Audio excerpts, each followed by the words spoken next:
funeral is about to begin, sir.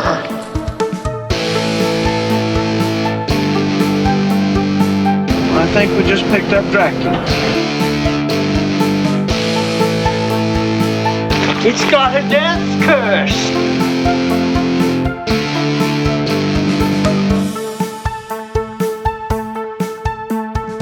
Are they slow-moving, Chief? Yeah, they're dead. They're all messed up.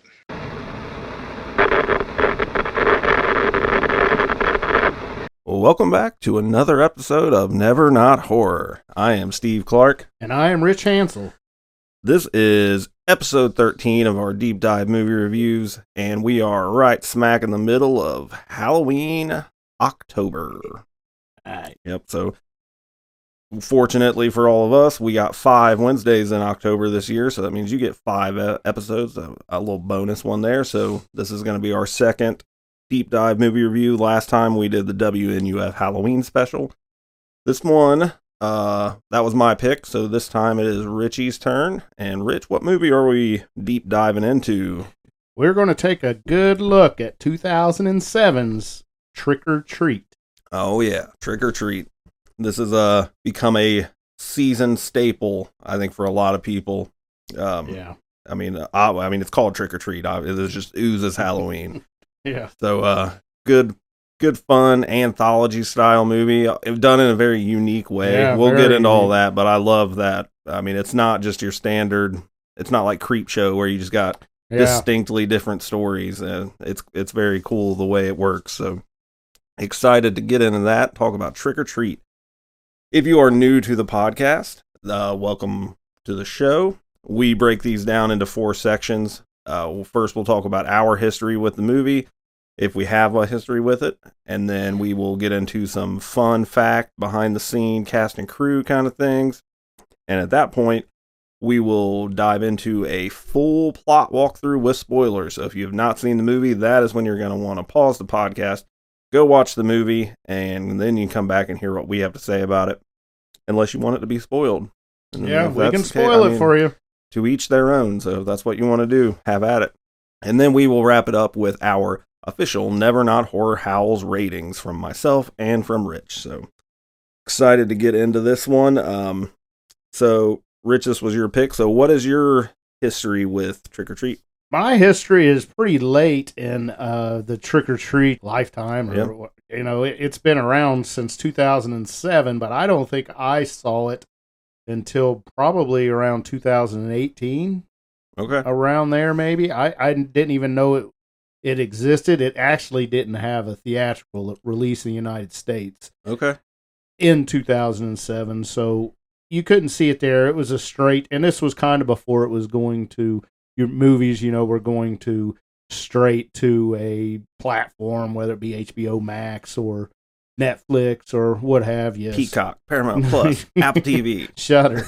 Yeah, all these, that really wasn't happening yet. It was still, you either got a theatrical release or you got a straight to DVD release. Yep. And this got the straight to DVD release in the United States. So I didn't see it until the DVD release.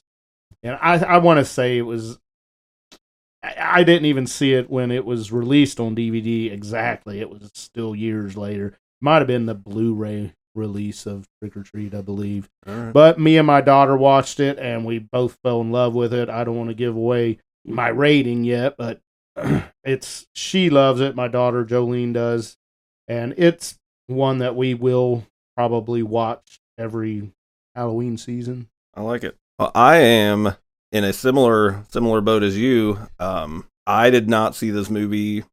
I can't remember if it was last year or the year before, but no more than 2 years ago was the first time, and that was the only time I'd seen it. So watching it again for the podcast, this was only my second viewing of the movie. I remembered enjoying it the first time around. I was excited to watch it and to have a reason to watch it again. I mean, not that I need a reason to watch a horror movie, but I was pleased on the second walkthrough. Like, there was a lot I didn't remember. Like, I remembered certain parts that stuck in my head, but then there was a lot I didn't remember. So it was almost like a fresh watch, like a first time watch. But so yeah, I don't have much history at all with this, although I saw it one time and I enjoyed it. it's a movie that I think both of my daughters probably would like, because my two daughters like horror movies. Yeah. My son does not, so he wouldn't be into it. But and I really like Anna Paquin. Mm-hmm. I think it's how you say her name. She's the only actress in it, actress in it that I know by name. There's a lot of people in it that that when you see him, like I've seen that guy and other things. But Brian Cox is one. So I remember her, like, before watching it again, is like when you say Trick or Treat, I remember Sam with the little mask and Anna Paquin. So so not much to go as far as history for me. So I was excited to watch it again and relearn what it was all about and come at it from a more critical, professional podcaster perspective. You know what I mean? I gotcha. Right. All right. Well, let's get into some behind the scenes fun fact kind of stuff. Talk about the little bit of the making. So here we go.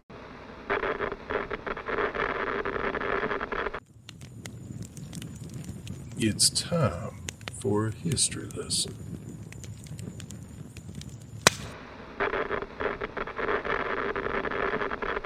All right. So Trick or Treat was, like you said, released in 2007.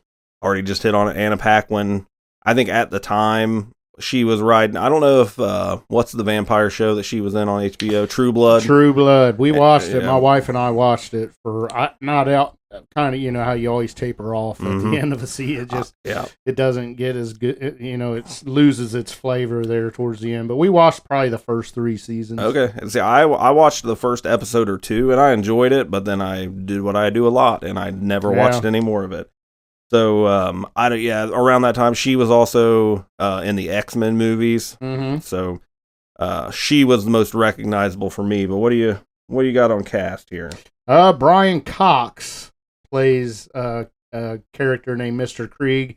If you've seen one of the scariest movies to come out quite lately to me is The Autopsy of Jane Doe. Yes. And Brian Cox is the... Okay. All right. He is the coroner, the father. There's a joint coroner, one father-son coroner, and he plays the dad. So I recognized him in The Autopsy of Jane Doe from this, but I don't know what else he was in before this, but he does a really good job. Quinn Lord plays Sam, or I don't know what you want to call him, a demon or I don't know what he is. Yeah, exactly. Don't really explain. He's the spirit of Halloween. He's the spirit of Halloween. That's a great way to put it. He makes sure everything stays in line for the Halloween season, I guess. We have Dylan Baker as Steven, and he looks familiar. He does look familiar. But I did not look up any movies he was in. I'm gonna do it right now. Dylan Baker. Train rolling by too. Well, he's known for 4 movies, and Trick or Treat's the only one that I know. Okay. So I don't know. He's just got one of them faces, or commercials. All right, this Trick or Treat was directed by Michael Dougherty, who was some other work of his was Krampus, which is a very good Christmas horror movie. And he also directed Godzilla King of the Monsters. He does have a lot of writing credits to his name, but I believe these 3 are pretty much his Krampus, Godzilla King of the Monsters, and then Trick or Treat. Yeah. And Trick or Treat was his debut, his directorial debut. Oh, okay. Which that's a hell of a that's debut. A good first effort. Side note, where you at on Godzilla? I don't watch the new Godzillas. I have not seen that many Godzilla movies at all. I've heard that I think it's the newest one called Godzilla -1. Yeah. I've heard that one is fantastic. I heard the same thing. But I've not watched it.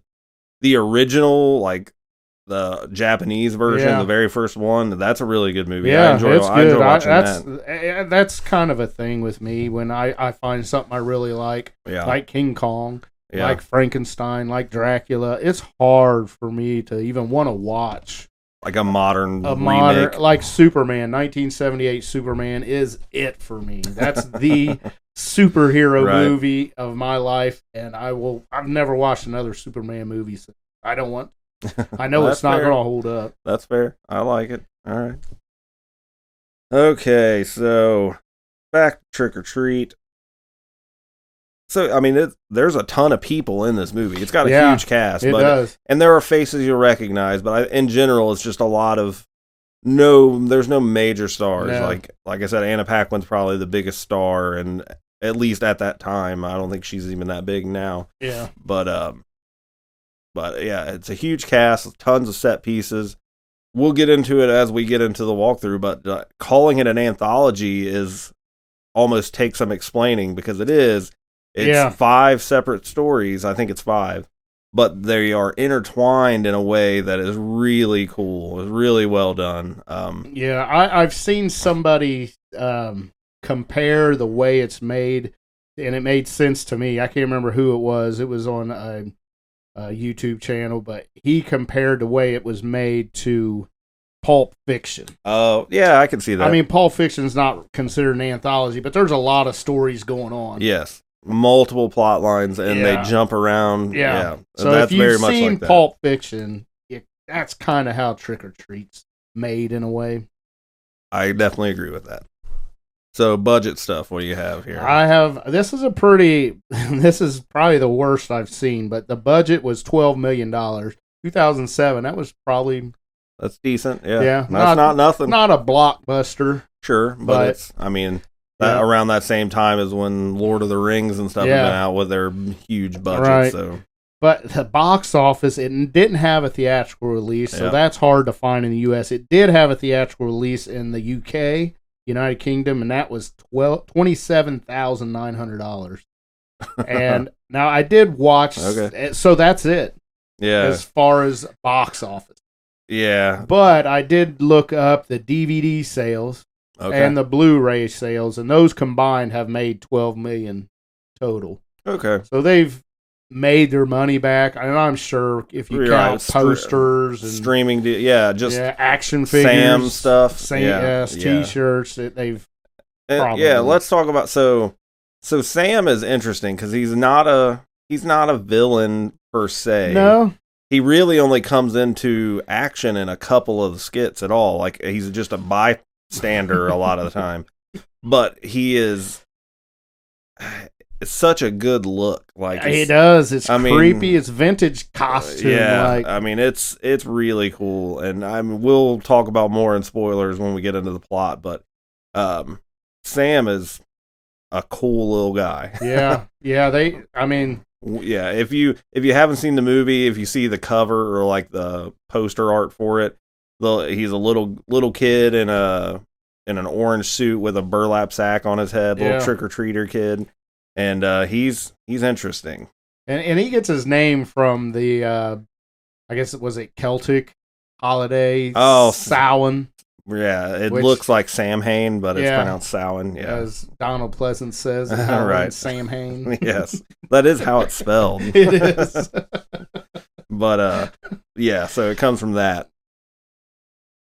And he's neat. Like fun fact here. Well, not a fun fact, but just to bring it up. I think we'd mentioned it at a time or two, but last Quick Cuts I talked about my buddy John that I met at that work training and is in the punk band and stuff. Yep. He messaged me something and said that we should do like our Mount Rushmore of horror villains. Oh yeah. And I think that, but I have a twist to it I want to do. So eventually we'll do a Quick Cuts for this, but we'll do it. Like here's your Mount Rushmore, but then I would like to do it again, and you can't use any of the common answers. Like, we'll do our regular one. So Jason and and when you say Mount Rushmore, you mean 4, right?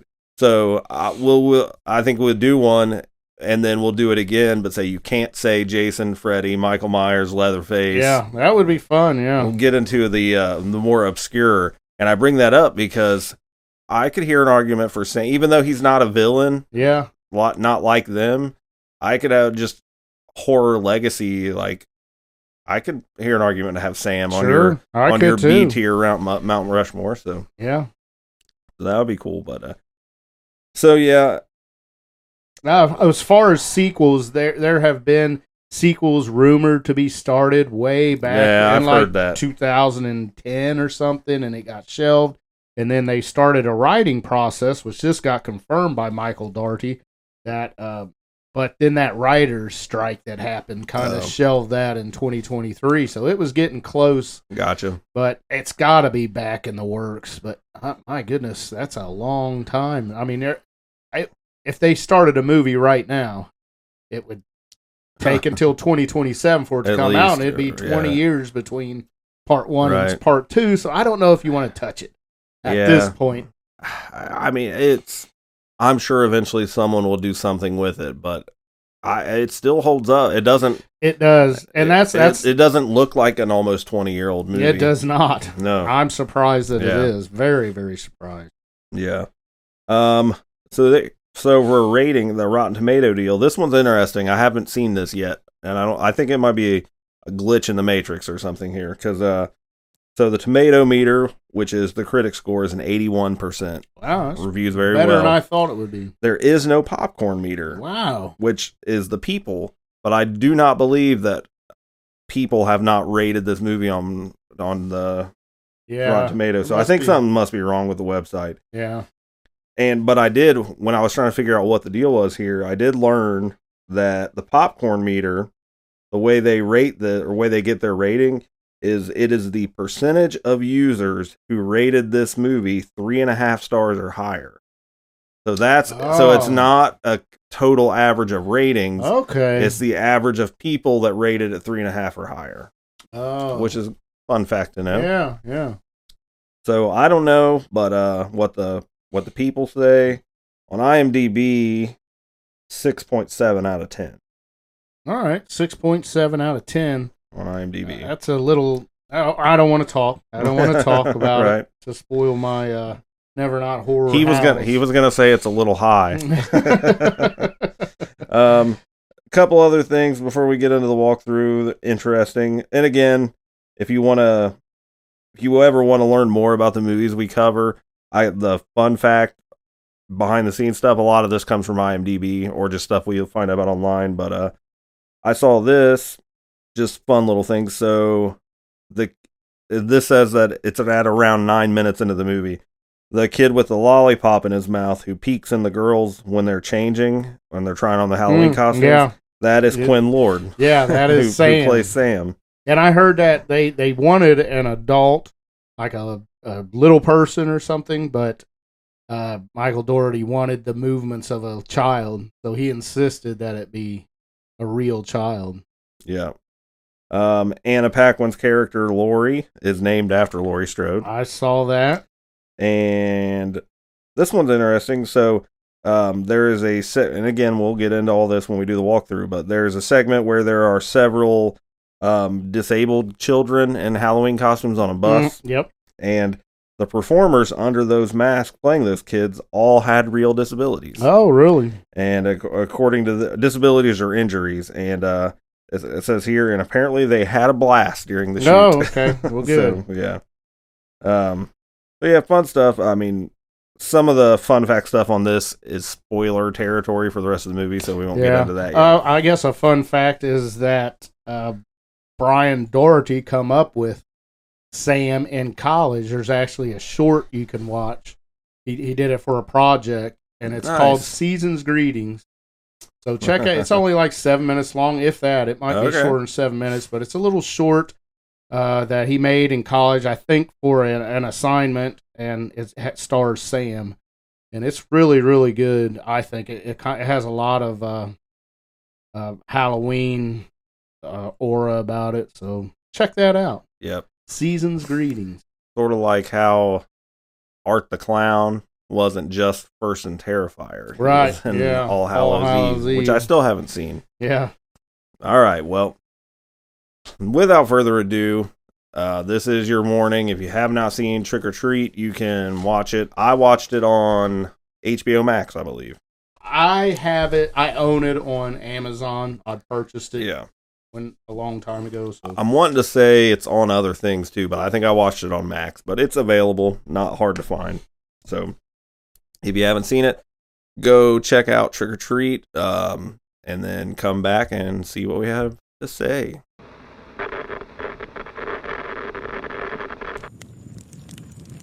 Come along now, if you're not too scared.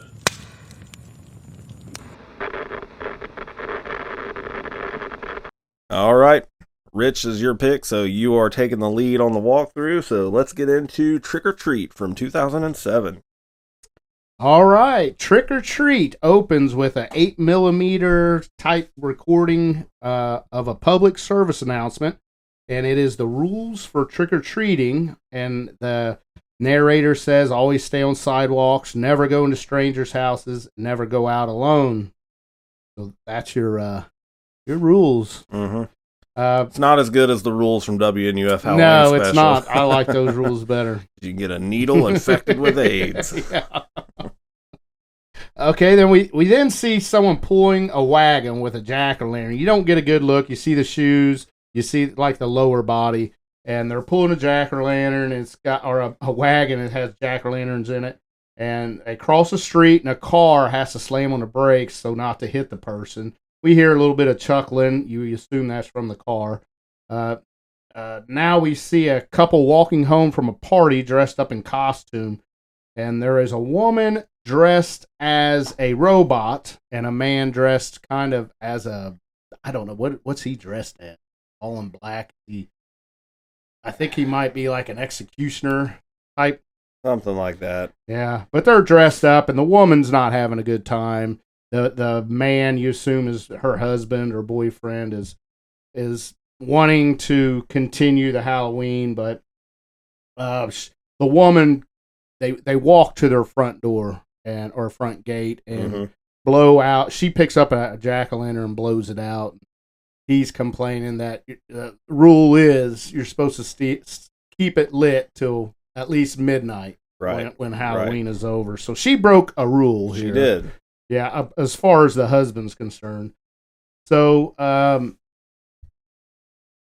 after she blows out the candle, and then from across the street, we get a first-person vantage point watching a couple, but we don't know who it is. Like I said, first person.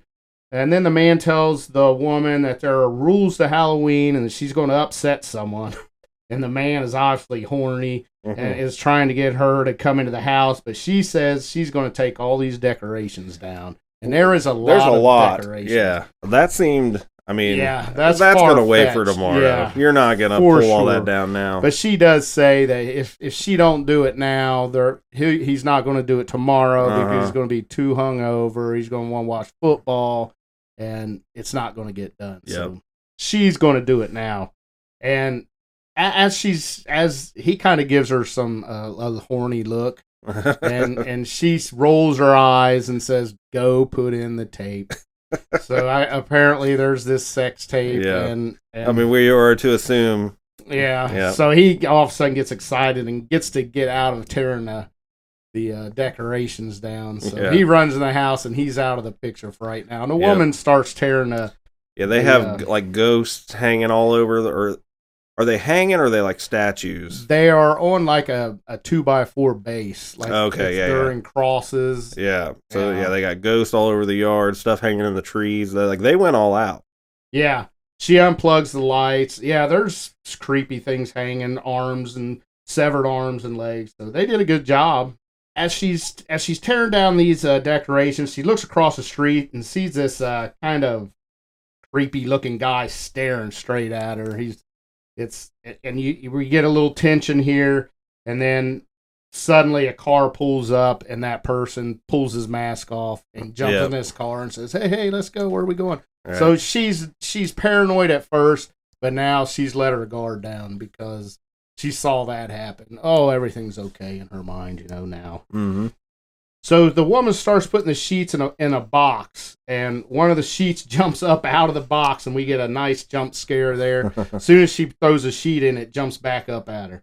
And the sound wakes the man up in the house who passed out when he put the tape on. We did see, what was it titled? I don't remember the title of the tape. Nature something. Nature. Oh, yeah, like it was a VHS tape and it had been like Nature Special or something. Yeah. But it was porn. Right. And it's playing on the TV. Yeah. So it did wake him up for a minute. It just shows a camera shot of him laying on the bed, passed out. Wakes up and goes back to sleep. So outside, we get this big struggle, but we never see what is attacking this woman. So it's covered in the sheet that popped back out of the bin, the storage bin, and it just starts attacking her. And we get one final stab with a knife, and the woman's killed. And the attacker starts dragging the body into the fenced-in yard. So now we go back inside, and the man wakes up and goes outside to find the woman. And he notices some lifelike arms and legs hanging in a tree where whoever did this put her real arms and legs up. Yeah.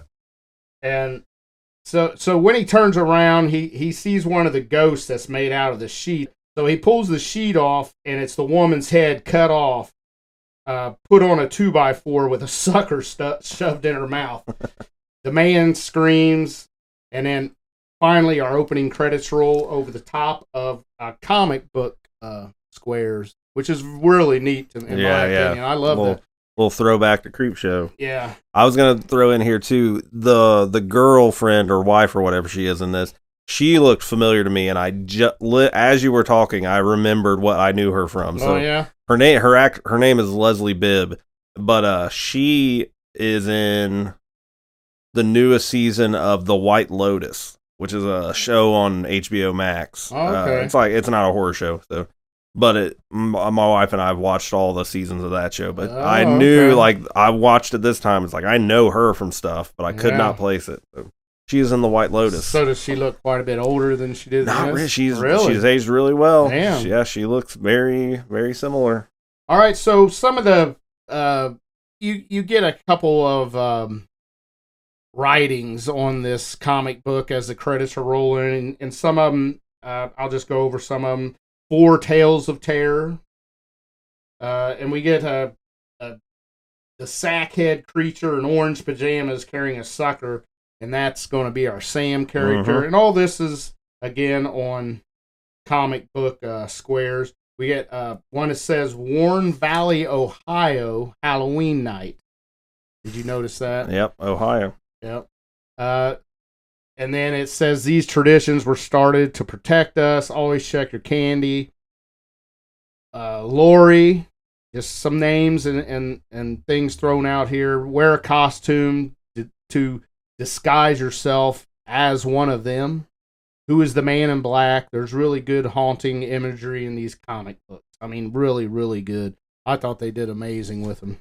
So our credits are done, and we now see someone dragging a pillowcase down a sidewalk. It's kind of muddy and dirty, but it is a pillowcase that has something in it. The camera is focused on the bag, but every once in a while the camera pans up, and it catches some, I'm going to call them Easter eggs, some things that's placed throughout the movie for our enjoyment to find. Mm-hmm. But you may not notice them the first time through. Yes. So if I say Easter egg, that's what I'm talking about. Right. This movie works really well on a second watch. It does really well. I mean, you could probably watch it 4 times and still catch new stuff. Yep. They do a real good job. So we cut scene to a red moon, and on the screen it says earlier. So we're going back in time from where we just left off with the girl being murdered. Yep.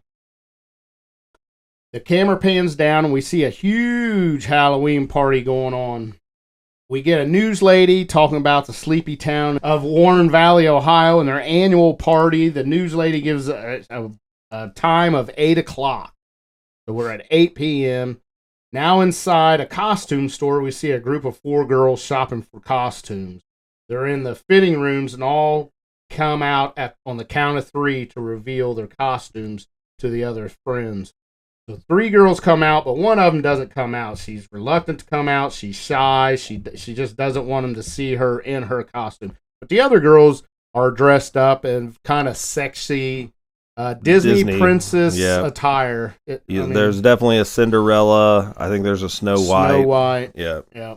So they're kind of in that sexy, push-up bra kind of thing. Mm-hmm. And the last girl's reluctant. We can hear her. They're trying to get her to come out.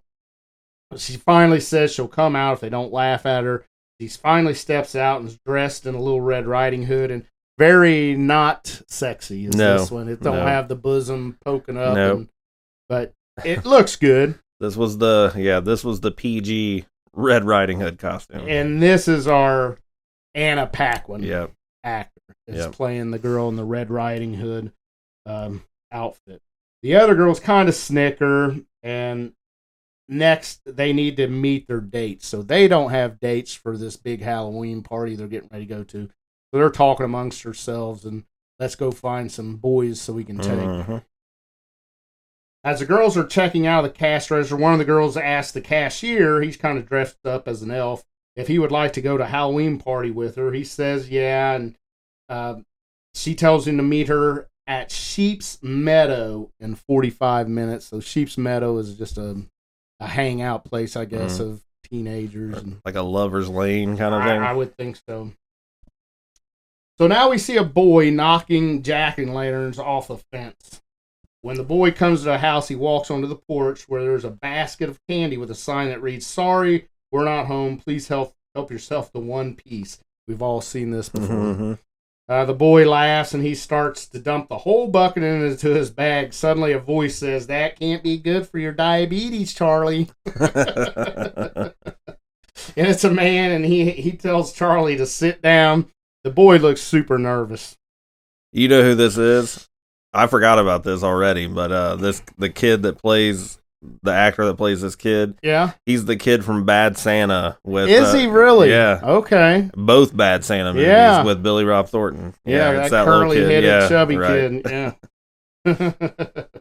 So he looks super nervous sitting next to this guy, and we cut scene. Now we're back with the girls walking down a sidewalk talking about the one girl's virginity, and we get another Easter egg here as they pass the couple from the very beginning of the movie, the robot girl and the girl that got killed at the very beginning. So they pass her. So that's another Easter egg, and you may not notice it if you don't see it the first time.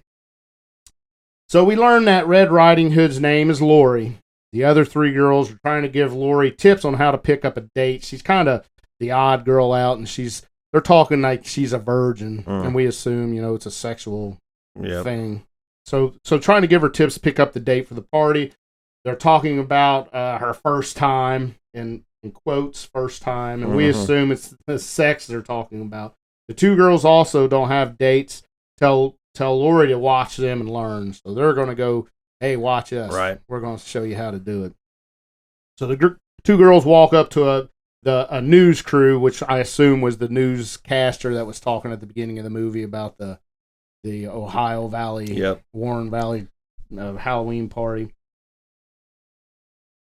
And they're loading equipment. They're tearing down their news report there, and the girls ask if the boys would like to go to the Halloween party with them, and obviously they're hell yeah. These are girls that are not going to hear no very often. Right. So now we're going to cut scene back to Charlie, the little curly-headed fat kid, and the man sitting on the steps. The man tells Charlie that he was once just like him, picking pumpkins and stealing candy. The man tells Charlie that his dad straightened him out by telling him that Halloween was all about respecting the dead, because Halloween is the one night that the dead, all sorts of other things, roam free and pay us a visit. Mm-hmm.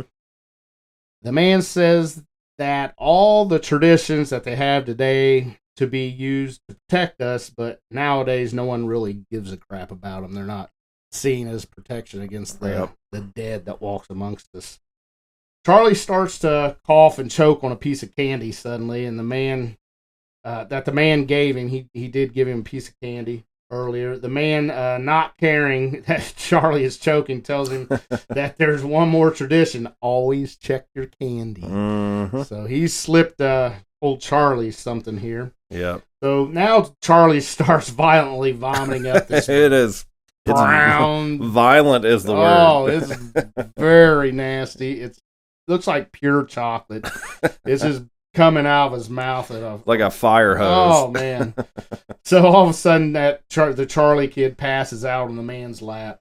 And the man kind of looks around and he grabs a sucker and sticks. So he's looking around because we know he's up to some shady business now. The way he's acting here. So the man gets up and he starts dragging Charlie's body into his house, and he's a big, he's a big kid. Yeah, he's struggling with him pretty bad. Once he gets in the house, some trick or treaters knock on the man's door, and it's 3 kids dressed in costume. When the man opens the door, the kids see the vomit all over him because Charlie's puked all over this guy now, and they scream, and Charlie's like freaking out that, oh no, they caught me, but then they pull their masks off and laugh. Mm-hmm. So, awesome costume, Mr. Wilkins. So now we learn the guy's name is Mr. Wilkins, or I actually call him Principal Wilkins. Yeah, we learn now he is the principal of the school. Yeah, principal of the school. So he kind of got a scare there, thinking that his cover was blown. Now that he's relieved that they don't suspect anything, he hands them all candy. One of the kids, a girl dressed as an angel, asks Principal Wilkins, "Can we have your jack-o'-lantern?" And Mr. Wilkins says that's okay, fine, take the pumpkin. As the kids leave his porch, Mr. Wilkins gives the sinister Happy Halloween. When the last kid leaves the porch, we see other kids. It's Sam, who's in the burlap. Yeah.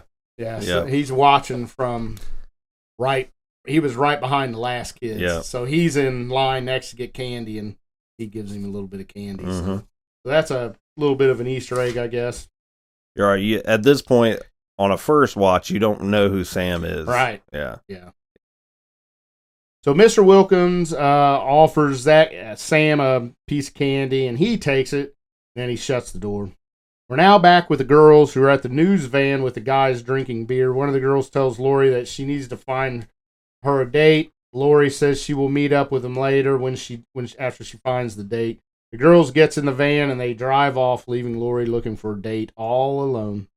Back at Mr. Wilkins' house, he drags Charlie's body outside and uncovers a tarped hole in the ground. This gets kind of serial killish here. Yeah. So he's in the hole, and it appears to be another body already in the hole. Did you notice that? Yeah. Yeah. So he's getting ready to roll this Charlie body into the hole, and we hear a young voice yell, "Daddy!" And it's Mr. Wilkins' young son yelling from a top-story window that he's done trick-or-treating, and Mr. Wilkins shusses him. He's trying to get him, shh, quiet, Right. because he don't want to wake up the neighborhood and see him trying to bury his body in his backyard, obviously. Yeah, he tells him to go watch Charlie Brown. This was kind of funny because Billy says Charlie Brown's an asshole. And then he yells up, "Language!" Right. So that was pretty funny. The boy moves away from the window. Mr. Wilkins pushes Charlie's body in the hole. Now we hear a neighbor's dog start barking. And he's trying to, quiet, shut up, dog. And Mr. Wilkins, he jumps down in the hole, and he cuts off a finger with a shovel spade and throws the finger over the fence to the dog, which was pretty funny. Yeah, it is. Now the neighbor that owns the dog, he comes out looking for his dog, and Mr. Wilkins dives down in the hole so he won't be seen by the neighbor. Suddenly, one of the bodies screams out, and the neighbor says, "Who the hell is that?" So obviously it was probably Charlie. Yeah. That did it was kind of a squeak or something, really. Something. And so now he's got a problem. He's got somebody that's not dead, and he's trying to hide it, and the neighbor's outside. So Mr. Wilkins, he says it's just him, and he's having septic issues. The body, who we assume is Charlie's, keeps yelling out and moving. Mr. Wilkins keeps stomping on the body, which is pretty funny, trying to kill it. Yeah. And uninterested now, Mr. Krieg, we learn, is the neighbor. And he goes back into his house, and as he goes, Mr. Wilkins yells, "Happy Halloween." Mr. Krieg answers back, "Screw you." And that is Brian Cox. Right. Or Brian Cox playing Mr. Krieg, the right. neighbor. Suddenly, Charlie reaches up and grabs Mr. Wilkins. He starts to jab the shovel in him, but Billy reemerges and yells that he wants to carve a jack-o'-lantern. That's young son. Mm-hmm. He's up there, and he wants to do the sun. And he also wants to go to the parade. And Mr. Wilkins says, "No, Daddy has a date." he tells the boy to be quiet and they'll make caramel apples later. And the boy leaves the window again, satisfied, that, he dangled that carrot in front of him to get him to shut up. Mr. Wilkins, he swings the shovel and we cut scene like he was giving it a big hack. And then we cut scene to Mr. Wilkins now watering a tree that is planted after he filled in the grave. So it's a lot of work. Yeah. You can't show him putting all that dirt on there. Yeah, I don't know how much time was supposed to pass there, but it couldn't have been a little. It was quite a bit. But I thought this was a funny scene because as he's standing there, he starts mocking his son. That cracked me up. He's like, "Daddy, I want to carve a pumpkin. Daddy, I want to go to the parade. Daddy, I wish Mommy was still alive." And I assume that other body in the grave probably was his wife. Right. But it was just funny the way he kind of just mocking to himself. Right. The kid wasn't in the scene. He just getting some frustration out. Was still alive. So Mr. Wilkins now he heads up to the back steps to go in the house. He looks over at Mr. Krieg's house, and in a window he sees Krieg pleading for help. Wilkins, because he obviously doesn't like his neighbor, he just says, "Screw you." Yeah. Kind of looks at him. They make eye contact, says, "Screw you," and walks in the house. Yeah. And as soon as he walks in, we see somebody come tackle Mr. Krieg in the window. Slams out of the window and out of view. Right. Now back in the house, Mr. Wilkins is hollering for Billy, his son. And we get a pretty good jump scare here when Billy jumps out with a monkey mask. He's trying to scare his dad. They use that as a jump scare in the movie. Billy asks his dad if they can carve it now. And Wilkins says, "Yeah, let's go downstairs." So Billy takes his dad's hand, and as they're walking downstairs, Wilkins grabs a knife off the counter and puts it behind his back. And I'm assuming the first time I saw this that he's going to kill his son. Yeah. Because this dude's obviously a serial killer or deranged. Even like when he was mocking his son, like you get the gist that he's frustrated with. Yeah, he's done with his son. He's going to. So they walk into the basement, and he pulls a knife out. And just like I said, you think he's going to kill his son with it, but he puts a hand on Billy's head, and Billy says, "Let's carve a scary face this time." And Wilkins stabs the knife into what we assume is his son, because it doesn't show what it comes down on. You see him slam it down, and there's like a whoosh. And the camera pans down, and Wilkins puts the knife in his son's hand now. Billy says, "But don't forget to help me with the eyes." And the camera turns, and we see Charlie's cut off head on the table. So they're going to carve a scary face on Charlie's cut off head. Yeah. So the body that didn't make sense to me, because in the grave, we assume that it was Charlie that was making the noise. I mean, it couldn't be, because my assumption is that he cut the head off after that, like in the in between times of planting a tree and all that. Okay, gotcha. That makes sense. So we cut scene back to 3 kids again ringing a doorbell, and a drunk lady answers the door in a sexy cat costume. The kids call her Mrs. Henderson, so it sounds like she's a teacher or an aide at school. And she's obviously drunk and asks the kids if they want a drink. Like, it'll be our little secret. Yeah, she did say that. As Mr. Henderson turns to get candy for the kids, we see something going on in the back. It kind of looks like an orgy of costume people. And dude's wearing a hot dog costume.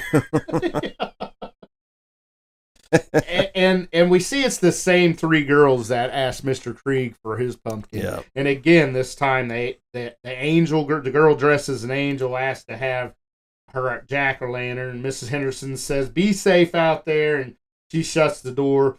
And now the 3 kids, angel kid, pirate kid, and an alien girl, they're walking down the sidewalk now. The pirate boy says he saw Coach Taylor in a hot dog costume butt fucking a pig.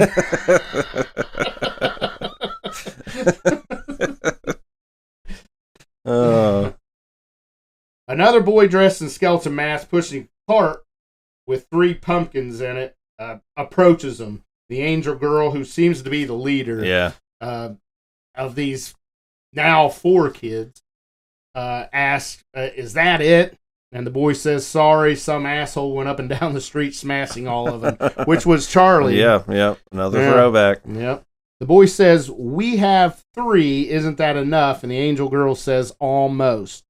So they come to a house that has a bunch of jack-o'-lanterns in the yard. I mean, a bunch. Oh, yeah. There's like 50. This is a great decorated Uh-huh. yard.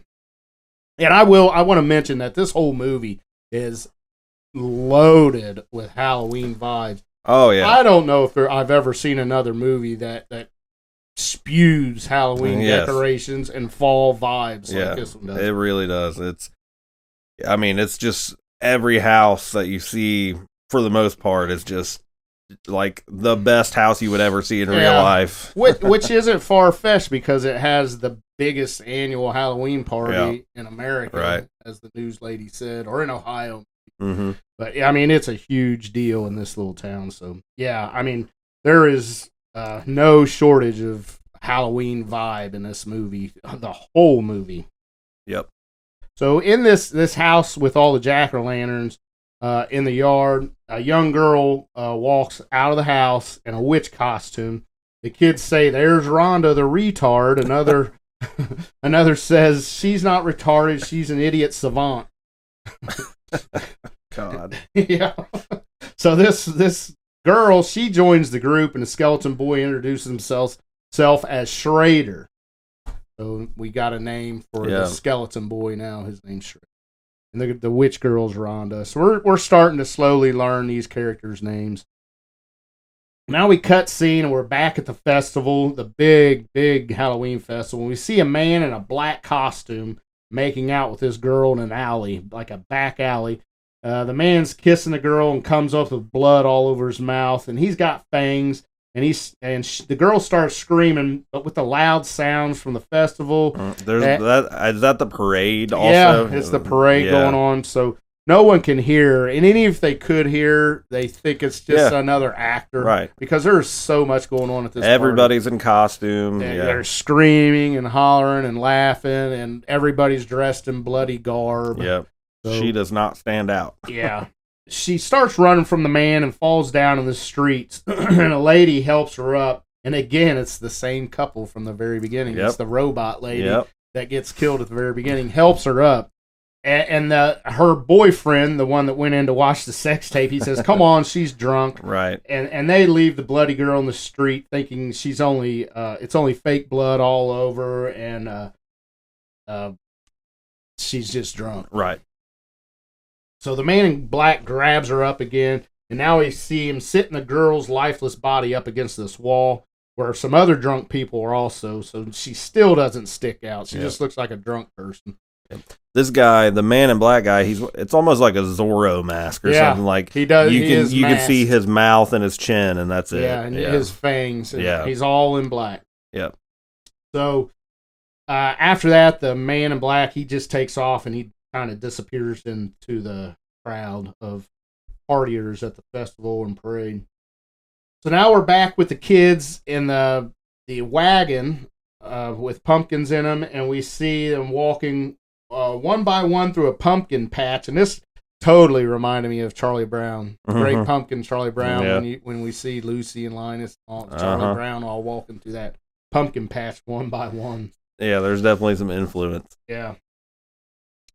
The autistic girl, Rhonda, tells the pirate boy all about Samhain now, or Sam Hain, whatever you want to call it. I think she calls it Samhain. Yeah, that, to my understanding, that is the proper pronunciation. Yeah. Yeah. Or she also calls it All Hallows Eve, and how the ancient Celtics used to do human sacrifice on Halloween. And the kids come to a fence and enter the gate. They come to a cliff where down below it's really foggy. You can't see the bottom of it. And they're at a rock quarry.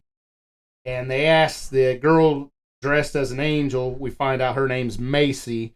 Why are we here? You know, they don't know what the heck Macy's got up her sleeves. Macy says to pay our respects to the dead. And the pirate boy, he asks if somebody died here, you know, trying to get a story out of her. And the alien girl, Sarah, we learn her name's Sarah, she begins to tell a story about a school bus. And the pirate boy finishes after she starts, he kind of cuts her off and says, "The Halloween School Bus Massacre." Macy says not to call it that. Macy begins to tell the story that happened 30 years ago on a late Halloween afternoon. Flashback. Yeah.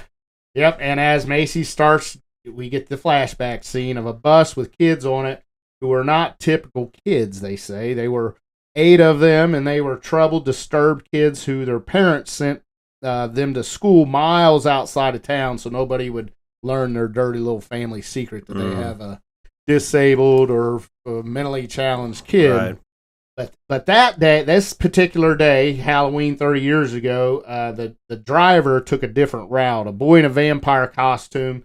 He starts freaking out. You can't tell he's probably autistic because during the whole ride, he's saying the addresses of the house that he's passing. He knows the address to every. So this kid is kind of probably autistic and is good with places and has a good memory. And then when the driver doesn't go the way he's supposed to, he starts saying wrong way. Yeah, wrong way. And this kid with the Dracula mask starts freaking out. So the bus passes a pumpkin patch, and on the side of the road, guess who we see again? Sam. Yep, we see him once again. 30 years ago. Yeah, and he's got a dead raven, like a crow. And he sticks it and pulls it up and holds that stick with a crow on the end of it.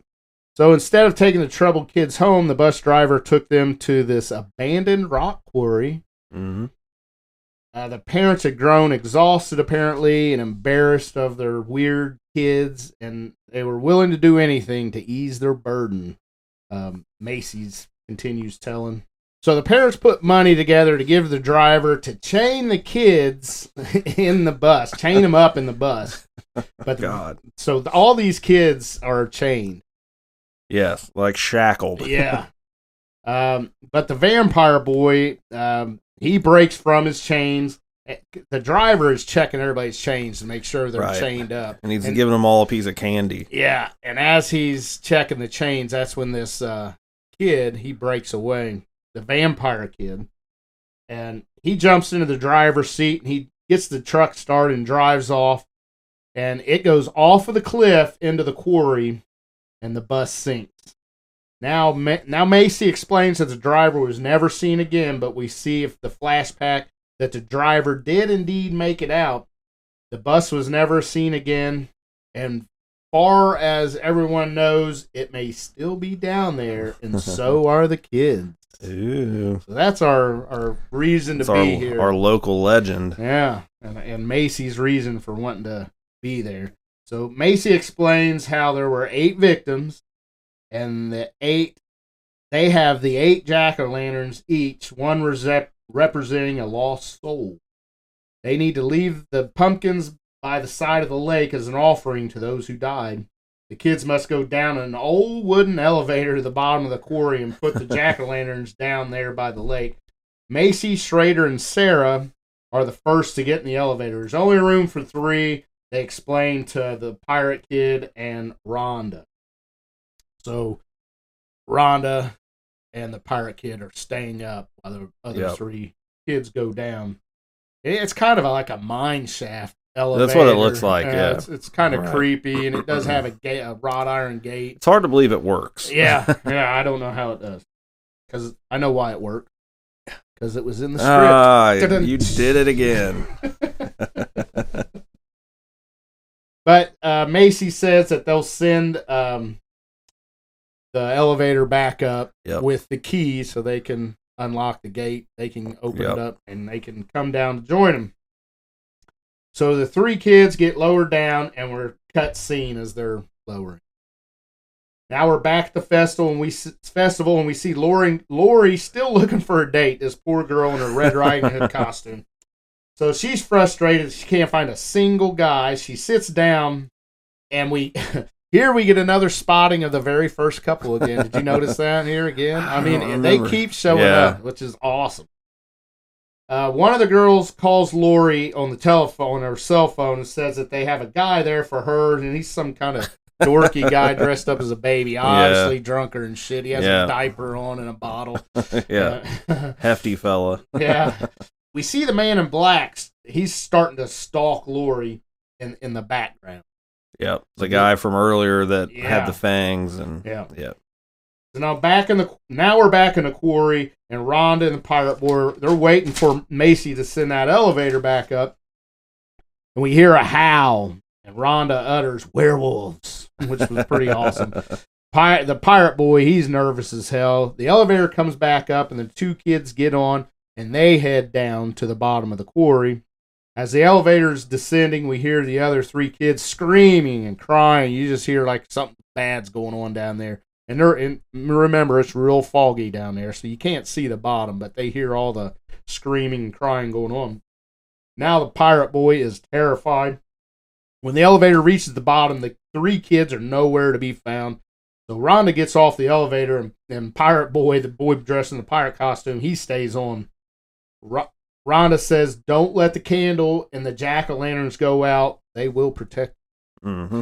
So this girl that is kind of autistic, she obviously, her specialty is Halloween. Yeah. So she knows everything there is to know about Halloween. I think they say when they first introduced her that she carved all the pumpkins in their yard. Yeah, she did. And there, like you mentioned, there must have been 50 at least. Now, I did read that for that setting, none of them are actual real pumpkins. Yeah, I think it's like they're all made of foam. Yeah. Foam or ceramic pumpkin. It would take forever to really carve those. Yeah. So after she tells don't let the candles go out, she goes look for the other three kids. When she gets to the edge of the lake, she sees the old school bus and Macy and Schrader, their tore up costume, but not them. Just the angel wings. Yep. And then Schrader was dressed up as this skeleton. So Rhonda reaches for Schrader's skeleton mask. Suddenly a hand comes up from the mud and grabs Rhonda's leg. The dead kid from the bus accident emerged. And Rhonda, now she's freaking out. She turns and sees Pirate Kid getting his guts ripped out. So he obviously stepped out and let that candle go out. Yep. Because something got him. They're ripping his guts out. Rhonda runs with the zombie kid chasing her, and she falls and loses her eyeglasses. She gets up and runs again. She turns and sees the dead kids approaching, and she backs up and falls into the shallow lake while three of the dead kids look down at her while she passes out. And that now she's starting to come to, and she sees one of the dead kids standing over her. She hits it and crawls away, and we hear Schrader calling for her. She stops and turns around and sees that it's the other kids and they pulled a trick on her. Mm-hmm. So those other three kids were all fucking with her. Yeah. Yeah. This poor that's Rhonda mean as girl. shit, man. So and in this we can see that Schrader, he's obviously remorseful, and he wants to help Rhonda because she's just scared, obviously scared to death. Yeah. I mean, it was a hell of a joke. Or a trick. Yeah, that was elaborate. Yeah. So Schrader says it's time to go, and we get a power struggle kind of between him and Macy. As they turn to go, Macy kicks one of the jack-o'-lanterns into the lake, and Pirate Boy asks if this is all a trick, how did the bus get down here? Macy says that parts of the story were true. So we find out Chip, the Pirate Boy, asks what happened to the bus driver. Macy says, I don't know. We hear some sinister laughing coming from somewhere in the background. Now consoling Rhonda, Schrader and her hear screaming from the three other kids. Schrader tells Rhonda to wait there and goes to investigate. He runs into Macy and she is crying, telling him that they have to go. Schrader listens and hears whisperings all around. Mm-hmm. I don't know. Maybe it's the legend is real. Maybe. So they slowly turn, and we see the 8 dead kids slowly walking towards them. So we got these. Turns out it is real. It is real. So we get, and on that bus, you get a good look of all these kids in costume. Yeah, in the flashback. Yep. Now it's 30 years later, and the costumes are obviously tore up and waterlogged and moss hanging off of them. But it's pretty creepy. They look gnarly. Visual. Yeah. So they all scream, and they turn to run. Suddenly, Sarah is pulled back by chains. Macy, Chip, and Schrader run to the elevator, but it's locked now, and the dead kid's approaching. We see Rhonda is on the elevator, and she hits the button that raises the elevator up. And Schrader, he's pleading, insisting that this time it's not a trick and that Rhonda needs to save them. And Rhonda, she just ascends on the elevator and escapes, so the others are slaughtered down below. Good for her. Yeah. And as they got what was coming to her. So she gets back to the top, and as she's walking away from the quarry, again, we see Sam. Yep. It's I like that scene a lot, because they look at each other, and there's like a minute of just them acknowledging each other, and then they both keep walking their own separate way. Yeah. So I assume that Rhonda, with her knowledge of Halloween and how much she knew about it, I think she kind of gets what Sam is. Maybe she might, yeah. I think she really does. Because she's the one that said leave the candles lit, remember? Right, yeah, she knows the rules. And as she's walking away, she's carrying a jack-o'-lantern that saw it was still lit. The candle was still lit. Sam kind of gives her the nod, and she kind of nods back, and that's cut scene. I like it. Yeah. So now we're back with Lori, and she's walking down this creepy, dark path, but it's lined with jack-o'-lanterns and crooked-looking trees. And I mean, great. You have to see this movie. Yeah, I mean, the Halloween visuals are awesome. Great set work. Yes. So she's walking down this dark path in a Red Riding Hood costume, and we hear just off the path in the woods rustling sounds, and Lori seems a little bit nervous right now. After a couple more noises, finally, Lori, she pulls off her hood, and she yells into the darkness, "I'm not in the mood, so just come out." And that was great. I love that scene. She just, she thinks somebody's just messing with her.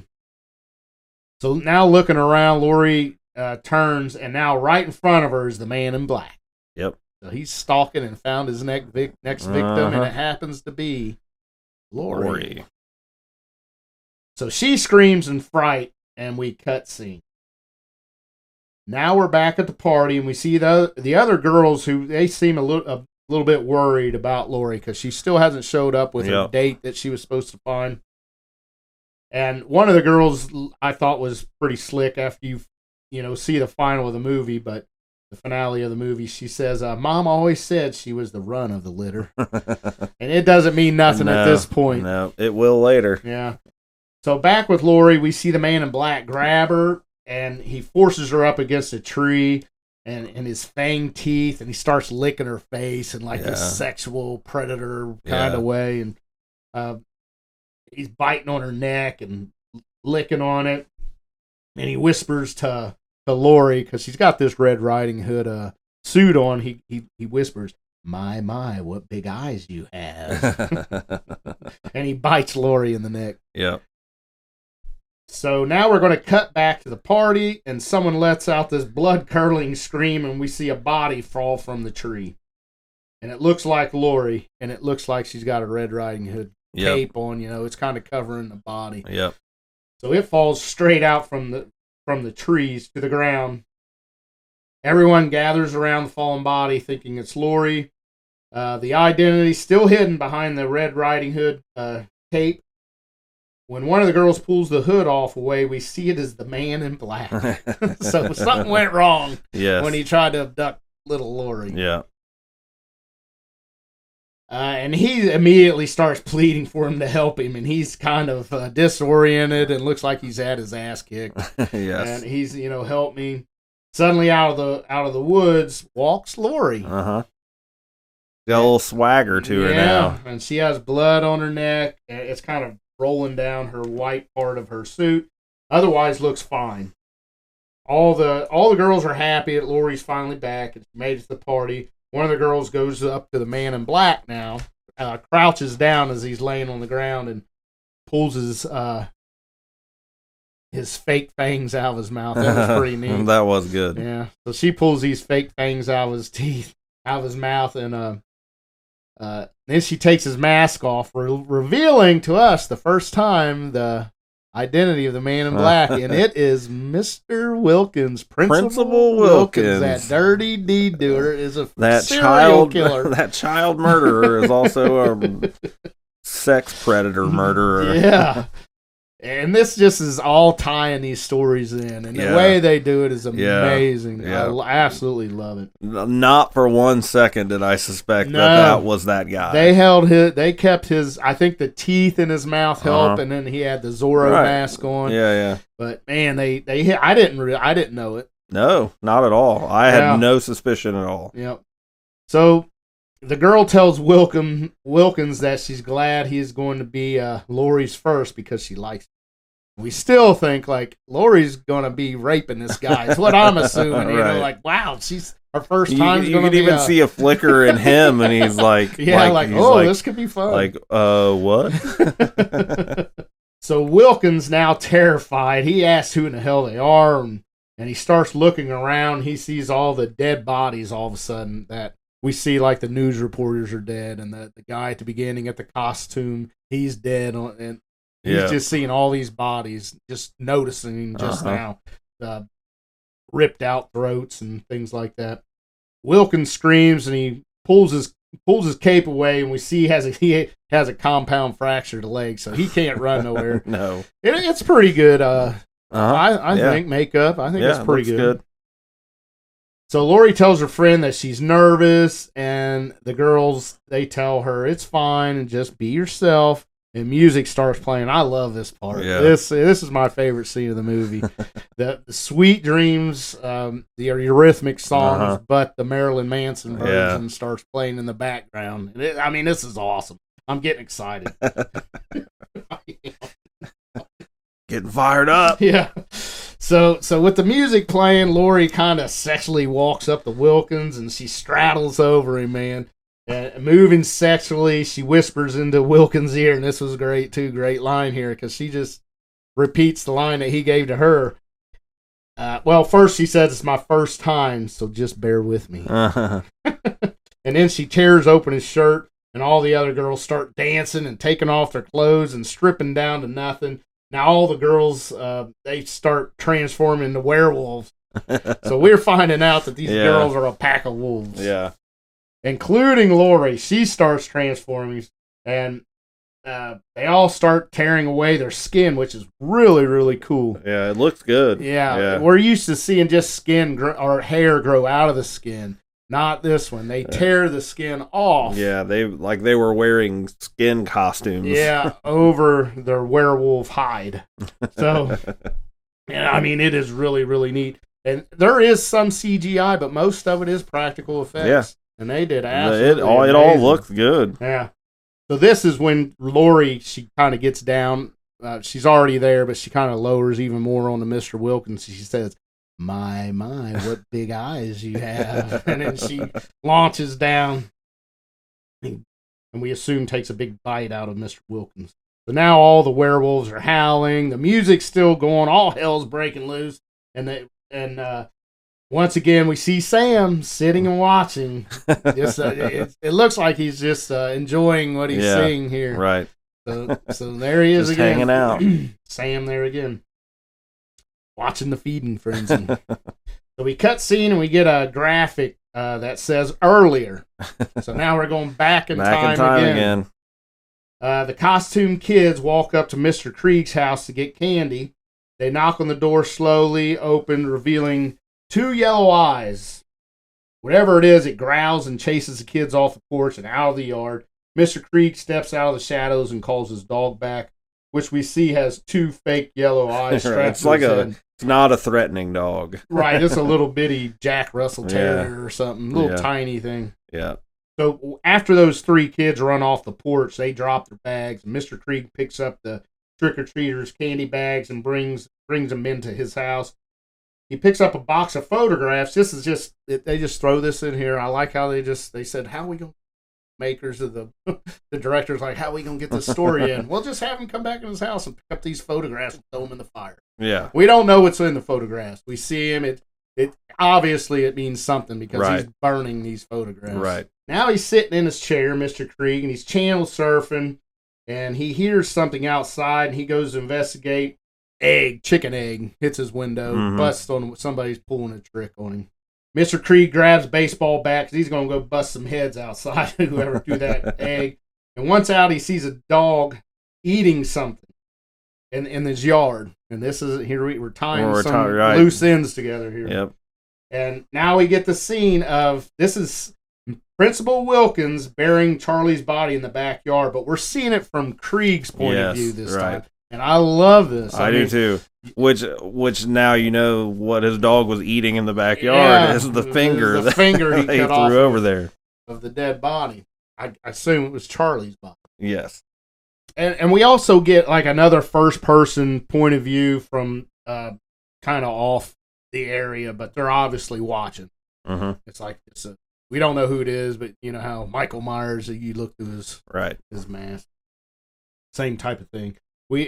Krieg hears another noise and he runs back out on the porch where we see it's now adorned with all these jack-o'-lanterns. What they all wasn't there before, but now like it looks like Rhonda's house. Yeah. And Krieg sees his dog barking at something inside the house now as he's standing outside the house. So he goes back in and he grabs a shotgun. He looks up the stairs and we see Sam run across kind of the top landing. The pajamaed kid. Right. And so Krieg goes upstairs and he goes into a bedroom, opens the door real slowly, and suddenly a jack-o'-lantern shoots flames out the top of it, illuminating the whole room. We see written all over the room in blood, "Trick or treat, give me something good to eat." Written, I don't know, a couple hundred times. It looked like we assume blood, probably. Different sizes. And suddenly from under the bed, a small hand with a knife comes out and cuts Krieg's. I guess it's his Achilles tendon or just above it. Kind of gave me Pet Sematary vibes. I was just going to say that. Judd Crandall vibes. Krieg falls to the ground, and from the other side of the bed, we see Sam raise up. And Krieg fires a shot at Sam, but he misses.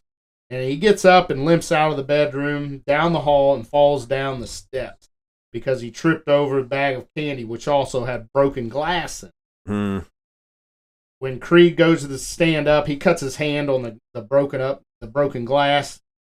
Finally up, he's trying to unlock the door, but with his cut up hands, he's struggling trying to get the door unlocked. And we see Sam crawl across the ceiling. It's pretty neat. It is. And you see Sam, he's like crawling on the ceiling, like he's got some kind of powers. Yeah. Like he's supernatural. Yeah. And right above Krieg, and he drops down onto Krieg's back, and a fight ensues. Krieg finally gets Sam off his back, and Krieg goes to the window and sees Wilkins going into his own house, and this is when Wilkins says, "Screw you." Yep. This is that scene from the first time we saw it. Yep. So tying all these together, Sam once again jumps on Krieg's back and starts beating him. Right, which explains what we saw earlier when Wilkins wouldn't acknowledge him and he went in the house and we saw him slam into the wall. That's because Sam was on it. Krieg, he reaches up and pulls the burlap mask off and revealing Sam is kind of a crazy pumpkin looking. Yeah, it's wild. He's definitely not human. No. With him crawling on the ceiling and now the pumpkin face. Yeah. He's supernatural. Yes. Like you meant. Krieg kicks Sam off and blasts him in the face with a shotgun, and you get the pumpkin mess and stuff. That was cool too because it's just like the inside of a pumpkin. Just the strings and goo and shit. Awesome. Yeah. So Sam's body goes flying against the wall after he got shot by the shotgun, and he's sitting there kind of motionless. Krieg stands up and reloads and blasts Sam 2 more times. The second time he blows his hand off. So Sam's little hand hits the ground. So Krieg goes over to call 911, but the line, you see it get pulled out of the wall. Suddenly a knife plunges in the top of Krieg's foot, and we see it's the severed hand of Sam. So not only is he supernatural, his parts can keep going. Yeah. So Krieg kicks it across the room, which was pretty funny, and it falls to the ground again. The little hand crawls over to Sam's body, and Sam picks it up with his other hand and just reattaches it. Just like goos back together. Right to his arm. So Sam puts his burlap mask back on also, and he stands up slowly. So he starts stalking Krieg, and he stabs So he kind of raises his hand up with the sucker. He has that kind of bit off pumpkin orange sucker. Yeah. And he goes to, like in a chopping motion, stabs down at Krieg, but instead of hitting Krieg, it hits open candy bar. And for whatever reason, I don't know if it's because he was giving out candy. Yeah, that's the way I read it. Yeah. Because it was like, this is the trick if you weren't going to give a treat. Yeah. And him getting this candy bar, yeah. It's just like the rule, like rules are rules. Yeah. You gave me candy. So. Yeah. So Sam just kind of turns and walks away since he got the candy from Krieg, even if it was by accident. I like that a lot. Like, I think it's funny because he's a stickler for the rules. It's like I'm gonna murder this dude, and then he's like, I got some candy, so you're good. Yep. I'm gonna spare you. So Sam walks out. Well, the door opens by itself. Yeah. And then as he Sam walks out, and it shuts. Slams shut by itself, which is pretty awesome. Yeah. So now our camera it closes in on the fireplace where we see the picture that Krieg was burning, and now we see it as a photo of the 8 kids from the school bus. The camera pans closer to the bus driver, and the photo and now at this time it's revealed to us that the bus driver was Mr. Krieg. Yeah. So this is all coming together. Yeah. So all our stories are tying together, which is, fabulous. So we get another graphic on the screen that says later. So now we're going back to later. And once again, we see the 3 kids in costume ring Krieg's doorbell. Krieg answers, and he's all bandaged up now. And after the fight with Sam, Krieg gives each kid a handful of candy because he's learned his lesson now. He's not going to give anybody candy. Right. So the kids leave, and Krieg looks around and sees Wilkins' son sitting on the porch, on Wilkins' porch. And we see Rhonda pulling her wagon to the jack-o'-lanterns. Right, all the stories are closing. The car with the girls in it slammed, but this time it's showing the actual, instead of just showing the legs of the person pulling the wagon like it did at the beginning. It shows Rhonda pulling we see the car come up, but instead we see it's the werewolf girls that we now know as werewolf girls. So that's the car that almost hit them. So now we're back to the beginning of the movie. Really, yeah. Which is another just genius way of making this movie, I think. So the car that almost hit Rhonda, it drives away, and we see Sam on the sidewalk watching Krieg, making sure he gave that candy out. Right.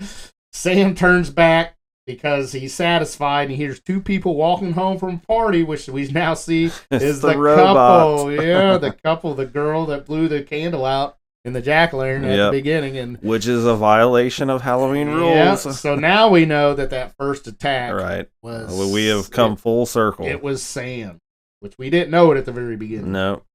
Krieg turns and he walks back into his house, and as soon as he shuts the door, knock, knock, knock. Door knocks. So he immediately turns. He's got to give these kids candy. It's the rules. So he opens the door, but it's the 8 kids from the school bus. Oh, yeah. in their kind of zombie-like form. Yeah. One of the zombie kids says trick or treat, and we get a bunch of comic book panels and Krieg getting killed. And we hear his scream. That is it. The end. That is trick or treat. Yes, I absolutely thought it was genius how they did this. I love the way it comes, like the way they close every story all together at all the end. Tied all loose ends. Yeah. Now, did they pull it off? I don't know. We have to wait for Never Not Horror House. We won't make people wait long, so let's get right to it. All we will go ahead and transition into our Never Not Horror Howl rating.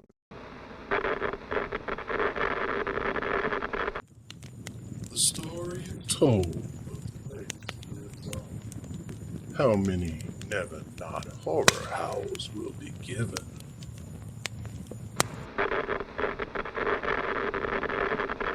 All right. Rich, this is your movie, so what is your final review and Never Not Horror Howls rating for Trick or Treat?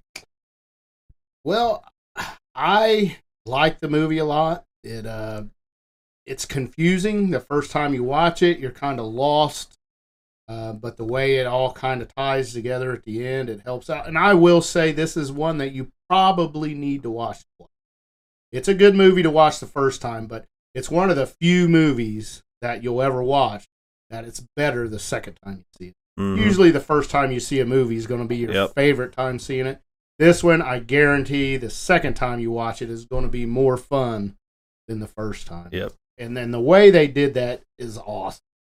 I almost wish it was less confusing. I wish if it was less confusing, I bet it would have got a theatrical release.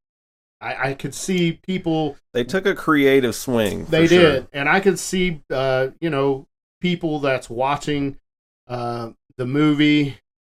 What's it called when a group of people goes in and before the movie's released? Oh, I know what you mean. Word. There's a word. What the hell is it? a showing, an initial showing before a release, like at a film festival or something. A test audience. A pilot audience or whatever it is. And I could see them walking out a bit confused. What'd you think of the movie? I don't know. I don't really follow it. Right. I can see some of them doing it. And other people probably paid a little more. This isn't one where you can go make popcorn in the middle of it or you're going to be really lost. Yeah. You need to watch this movie all the way through and don't have fun with it. Just know that you're going to want to watch it a second time. Mm-hmm. Have fun with it the first time, but just know that when you watch it the second time, you're going to have more fun. You're going to pick up the Easter eggs. Yep. And the little things, and when it all ties together, it's going to be so satisfying that you'll be like, wow, I didn't see that the first time. Yep. And I think it's just a fabulous job. I can't think of another movie ever made that has the ambiance of Halloween as this one does.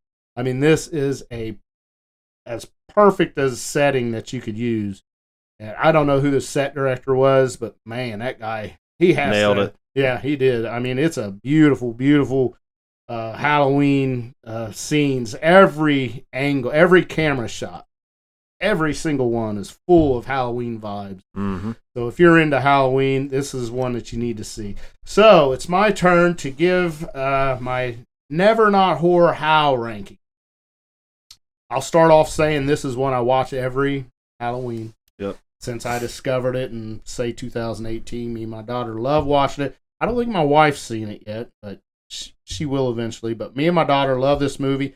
And I will say, this is one that I watch in the middle of the summer when I'm getting Halloween vibes. You start to get July and August, and you're summered out, and you're ready. Right. You're creeping, getting closer. You're halfway to Halloween. I'll watch it.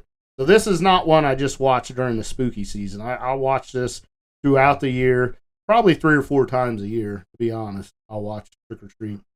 So, with all this being said, I have not made my final decision yet, but I am just right now sitting here, I'm talking myself up to a 4.5. I'm going to give 4.5 for 2007 Trick or Treat.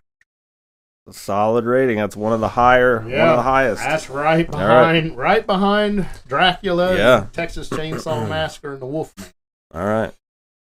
Well, for me, I will. What you said about it being, you're going to want to do a second viewing. With this being my second viewing, 100%. I mean, to where a movie like The Sixth Sense that works really good on the first viewing and then it suffers when you watch it again. This is the complete opposite. Like, if anything, this suffers on a first viewing because it is kind of confusing. Yeah. But when you watch it a second time and you know what to look for, it's like just a magic box opens. You get like so many aha moments. Yeah. Man. The Halloween aesthetic of everything. I felt, and it saves itself, but like when it gets to near the end, when you're with what's the old man Krieger, Mr. Krieg. By that point, it was starting to feel a little long, but then it totally gets saved because Sam finally goes into action here, and you really get the other side of Sam. Like, if you break the rules, Sam has no tolerance for that.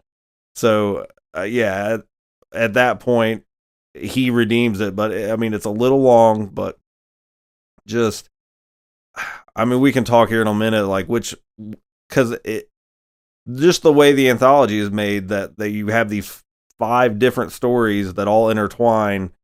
Like, which I really like the kids that go to the quarry. Yeah. I like that one a lot. I like the werewolf girls. Mm-hmm.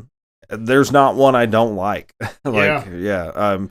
The principal with his kid. Yeah. And then the man in black and The- being the principal. Right, yeah. It's so, the way everything comes together is just like, man, like, as a writer, like the plotting that it would take to do that, I couldn't pull that off. Yeah. Like, that's, You would almost have to go in right, thinking anthology. working backwards. Yeah. You would have to work backwards Yeah. to pull that off. You'd So, almost have to write, and I'm thinking I might have read that this was written as an anthology, and they decided to tie them all together.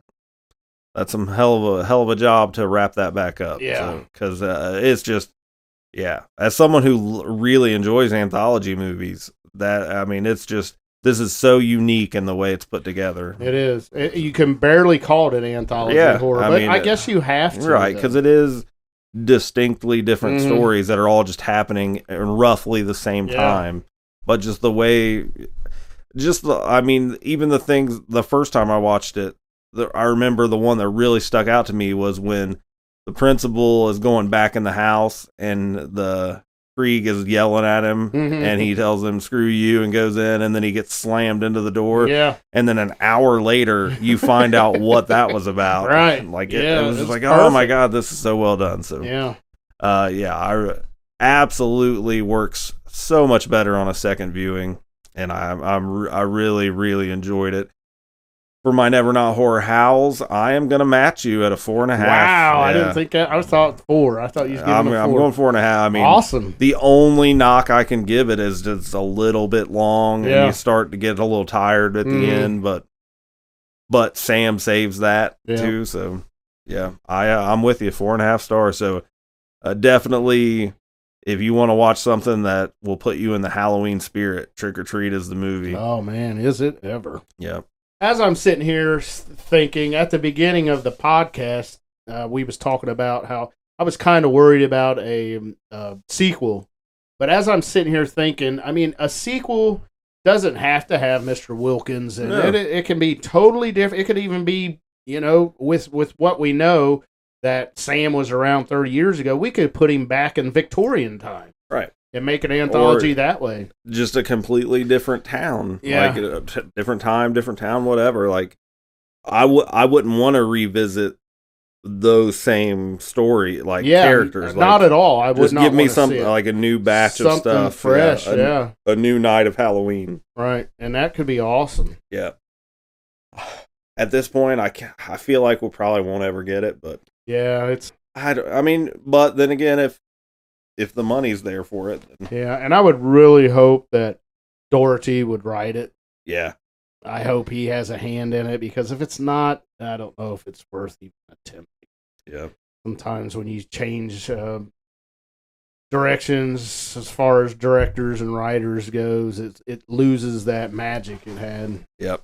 But if you have the same director, maybe it can keep a little magic, and I hope it. I hope it does, and I hope it's either, during the Salem witch trials or something. How awesome would that be? Oh, to yeah, see Sam just watching off as Right. the Salem witch trials are going down.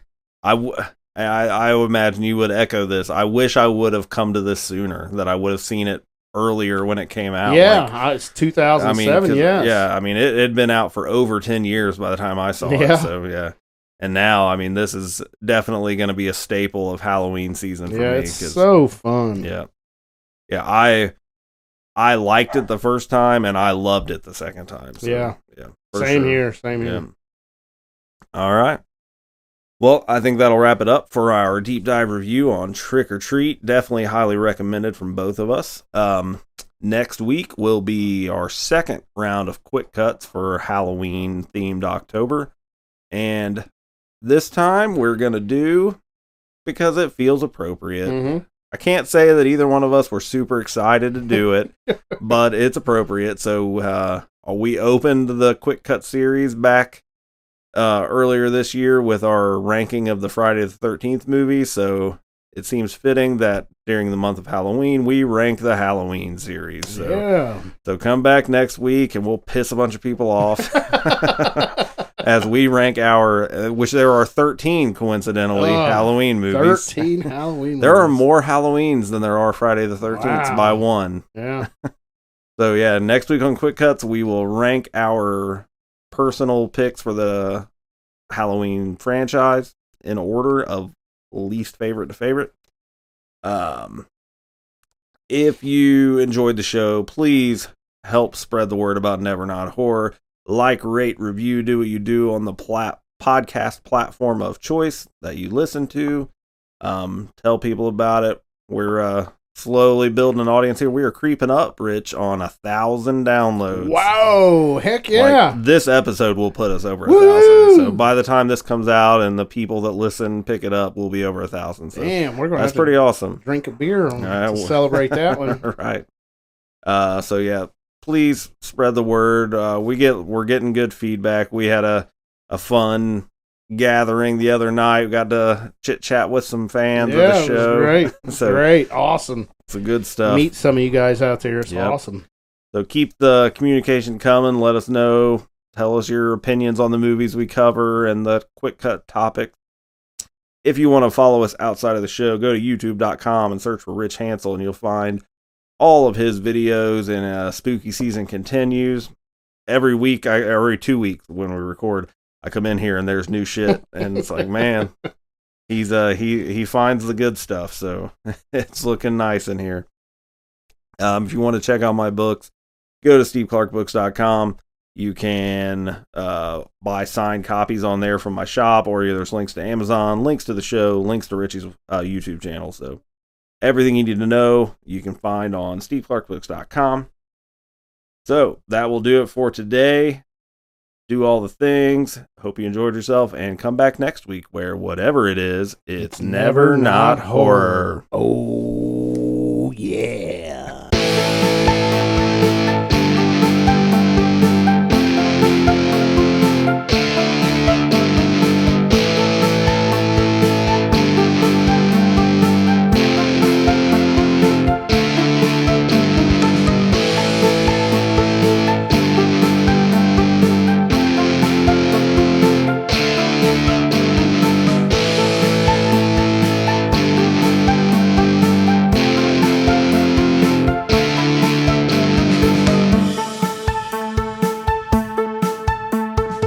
Are they slow moving, Chief? Yeah, they're dead. They're all messed up.